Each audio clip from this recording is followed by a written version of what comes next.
Hare Krishna. Activity 1, make a list of 10 different types of work. 10 अलग अलग type की work की लिस्ट बनाना है that people do for you, जो कि लोग आपके लिए करते हैं। और write C against the work you think is clean, और जो वर्क आप सोचते हो कि अच्छा है, साफ करने वाला वर्क है, तो उसके आगे सी लिखना है।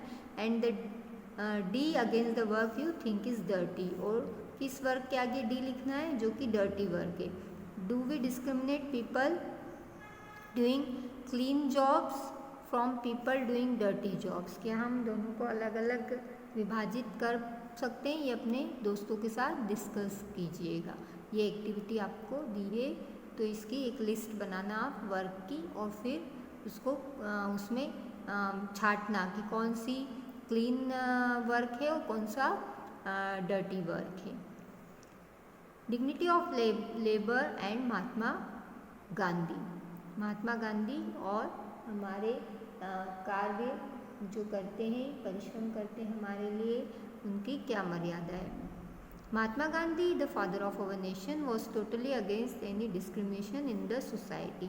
भेदभाव बिल्कुल भी नहीं चाहते थे महात्मा गांधी, जो थे हमारे फादर ऑफ द नेशन कहलाते थे। वो किसी के भी बीच में कोई भी भेदभाव नहीं चाहते थे, समाज में बिल्कुल किसी के बीच में कोई भेदभाव नहीं होना चाहिए। एट इज आश्रम इन साबरमती गुजरात, उनके आश्रम में साबरमती में गुजरात में जो आश्रम था साबरमती में, वहाँ पे ऑल पीपल रिच और poor were treated as equal. वहाँ पे चाहे वो गरीब हो चाहे अमीर हो, सबको एक जैसा ट्रीट किया जाता था, इक्वली ट्रीट किया जाता था। He wanted everybody to do physical work, वो सबको चाहते थे कि सभी फिजिकल शारीरिक कार्य करें। There were no servant in his ashram, कोई भी सर्वेंट नहीं था उनके आश्रम में काम करने के लिए। Every inmates of the ashram clean his own plates and washed his own clothes. हर एक बंदा, मतलब वहाँ पे जो भी लोग रहते थे, कैदी जितने भी रहते थे उस आश्रम में, वो खुद की अपनी प्लेट्स धोते थे और अपने खुद के कपड़े खुद ही धोते थे। The most difficult task in the ashram was the cleaning of toilets.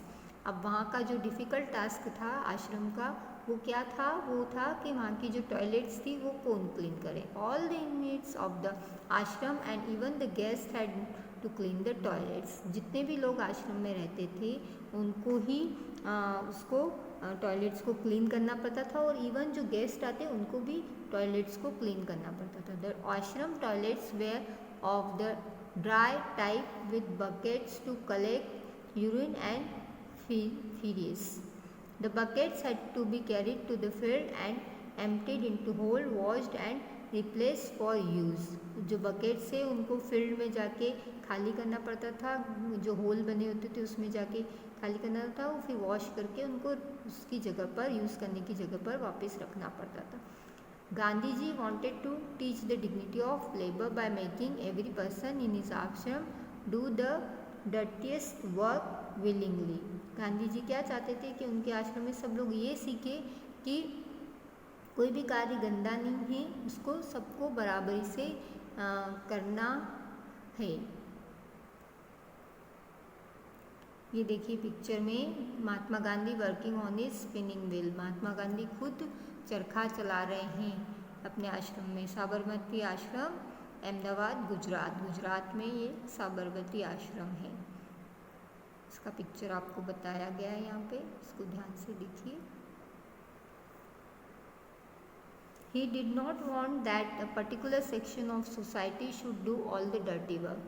वो कभी भी ऐसा नहीं चाहते थे कि समाज का कोई एक हिस्सा जो है वो गंदे कार्य करे, है ना, गंदा काम जो है उनको बांट दिया जाए। He was against calling them untouchables.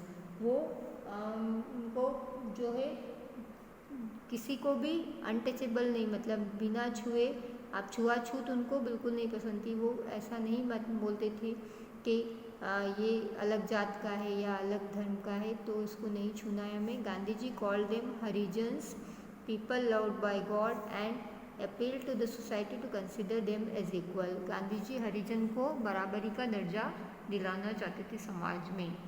Gandhi ji himself never set idol, और गांधी जी भी कभी भी बिना काम करे चुप ऐसे नहीं बैठे खाली। If he had nothing else to do, he would sit on his spinning wheel and start spinning the cotton yarn. जब वो उनको ऐसा लगता था कि उनके पास कुछ भी काम करने को नहीं है तो वो चरखा चलाने लग जाते थे, उस पर धागा बुनने लग जाते थे कॉटन का. अब doctor Bhimrao Ambedkar, the first law minister of our country, ये फर्स्ट लॉ मिनिस्टर है हमारी कंट्री के, belong to a Harijan family, और ये भी एक हरिजन फैमिली से हैं. He had many bitter experiences of discrimination in his childhood.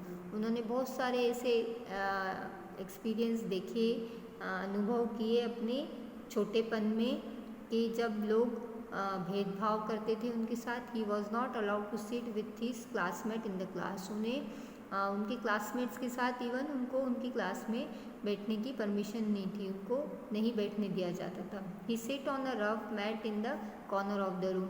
उन्हें अपनी क्लास के कॉर्नर में एक अलग मैट दे दी जाती थी, उस पर बिठाया जाता था. He was not allowed to use the glasses meant for children to drink water in school.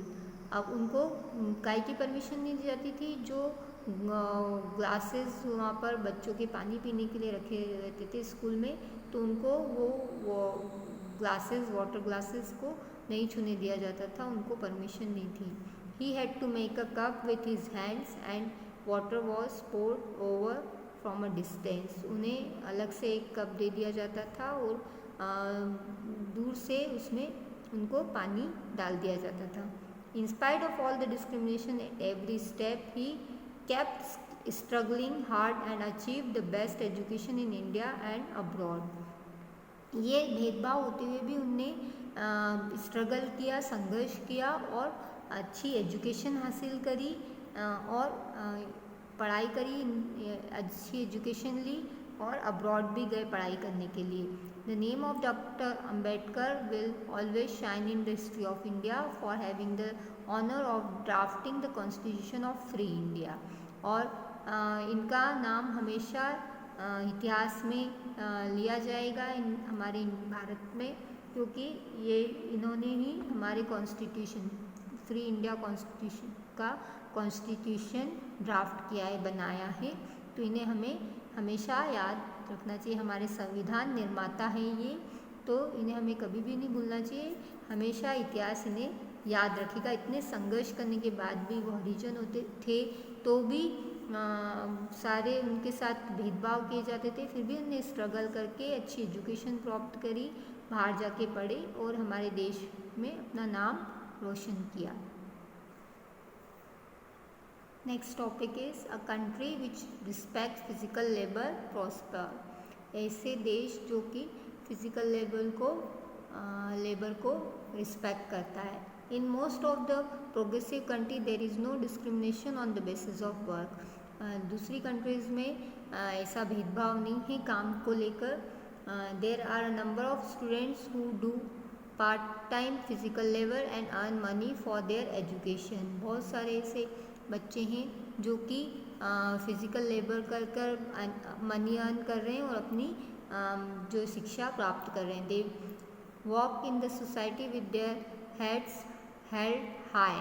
They are respected for their hard work and financial independent life.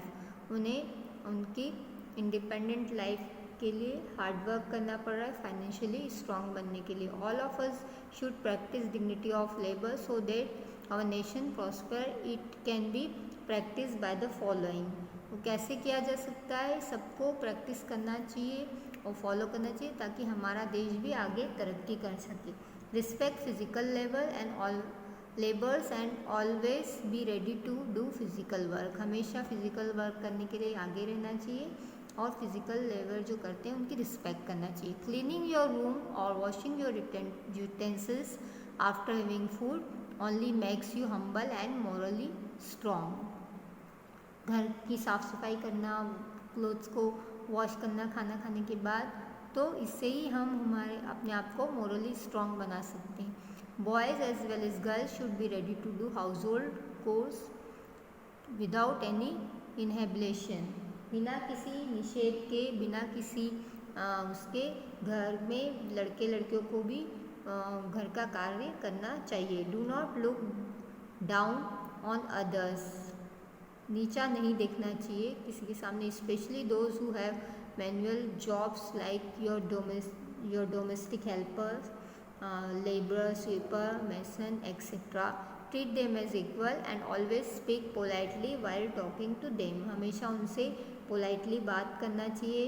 इन लोगों का जो हमारी डोमेस्टिक हेल्प करते हैं उनका अपमान नहीं करना चाहिए, उन्हें रिस्पेक्ट करना चाहिए. Spread awareness and tell your friend and relatives to respect people irrespective of the work they do. उनके कार्य के प्रति उन्हें रिस्पेक्ट करना चाहिए. हमारे फ्रेंड्स को, रिलेटिव्स को भी हमें इसके लिए अवेयर करना चाहिए.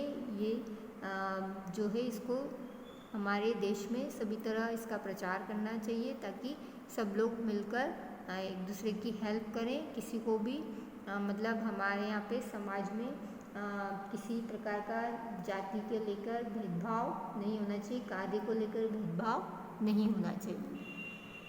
हरे कृष्णा.